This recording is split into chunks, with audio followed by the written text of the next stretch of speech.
Look, man, you're too drunk. You need to leave. Is everything all right in here? Here's just had too much to drink. Time to go.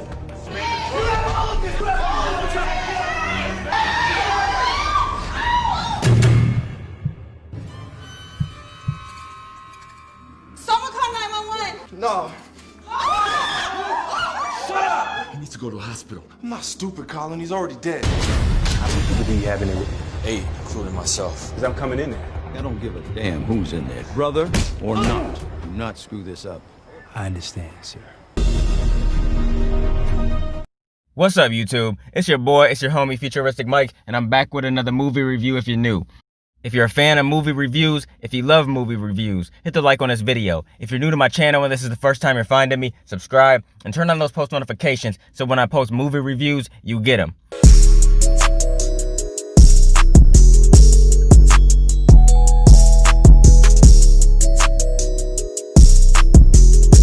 Now, this is gonna be a movie review on Trigger.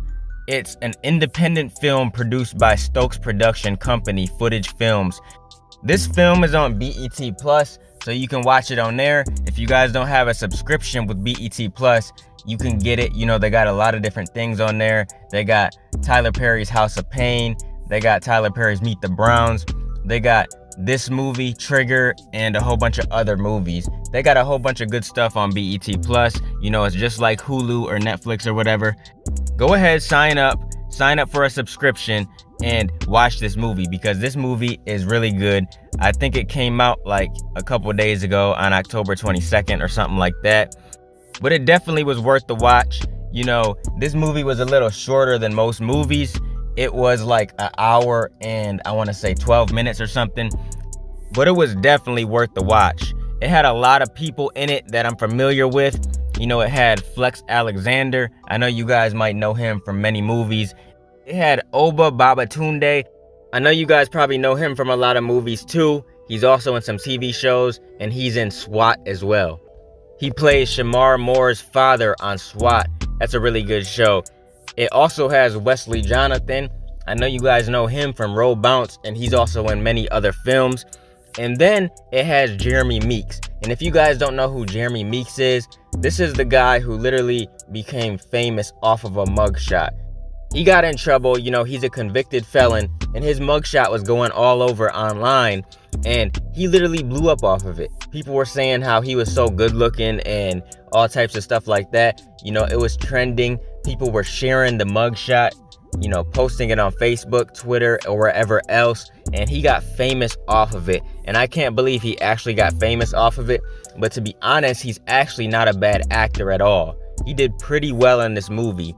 And then it also has Erica Peoples, and she's Gina from True to the Game. If you guys have seen True to the Game with Columbus Short, then you know she plays Gina in that movie, and she's also going to be in the sequel, True to the Game 2, Gina's Story.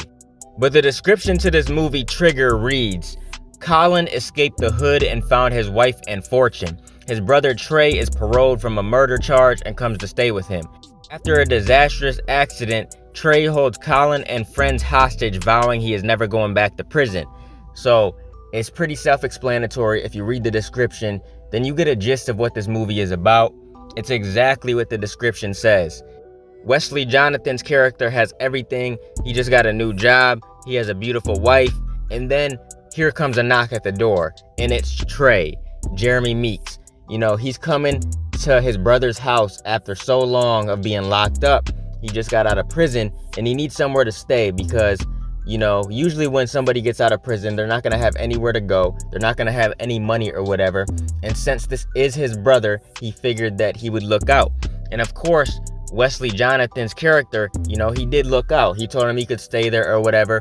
The wife wasn't having it and she was like, no, I don't really want him to stay here. But eventually she agreed to let him stay one night.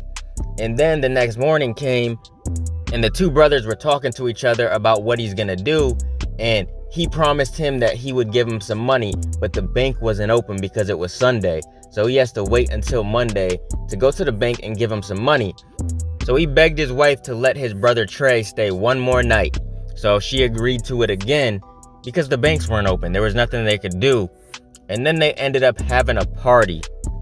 Some people were coming over and Trey had to stay in his room. You know, he was on the laptop. He was applying for apartments and everything because his brother promised he would help get him an apartment. There was supposed to be like 10 guests coming over, and it turned out that only one couple came, and then he invited another guy from his job, from his work, and this guy came. It was a white guy, and he brought his girlfriend with him. So everybody's drinking, having a good time or whatever, and things just hit the fan real quick. This white dude, he gets real drunk and he's kind of out of control.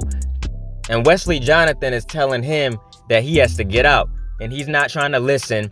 So then the brother, Trey, he hears the commotion from the room, and he comes out, and he's trying to get in the middle of everything, and he ends up pushing the dude, the white dude, and he hits his head on like a corner piece in the living room or whatever. I don't know what it was. It was a piece of furniture or whatever. And so the guy ends up dying.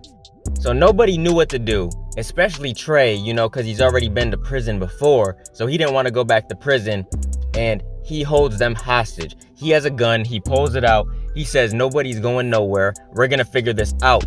And apparently Gina, I'm just going to call her Gina from True to the Game. Apparently she called 911, and the 911 call was on the entire time. So the police heard everything. Next thing you know, the police are coming. They're surrounding the house. One of the police officers are Colin and Trey's brother, and he's like the police lieutenant or whatever, and he's trying his best to try to talk the brothers down.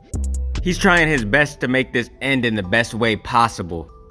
And it actually didn't end good at all. You know, I'm not going to spoil it. I'm not going to tell you guys what happened at the end. Usually I do spoiler reviews when it comes to movies and stuff, but I don't want to give away anything when it comes to this movie, because this movie is so good. It's such a thriller, and there's a huge twist at the end. So you guys have to watch it to see for yourself what happens. I'm not going to tell you. I'm not going to spoil it. Just watch the movie, and when you get to the end, your mouth is going to be wide open. You're going to be shocked just like I was, and it's just crazy. Make sure you guys go check this out. But it was a fire movie, man. It really was. I don't really get into BET movies like that, but this movie was really good. If you guys haven't checked it out, go and check it out. Keep supporting your boy, and I'll be continuing to bring y'all movie reviews in the future. Make sure you guys like, comment, and subscribe, and smash that notification bell so you can never miss a video. Let me get out of here, y'all. It's your boy FuturisticMike, and I'll talk to you on the next one. I'm out. Peace.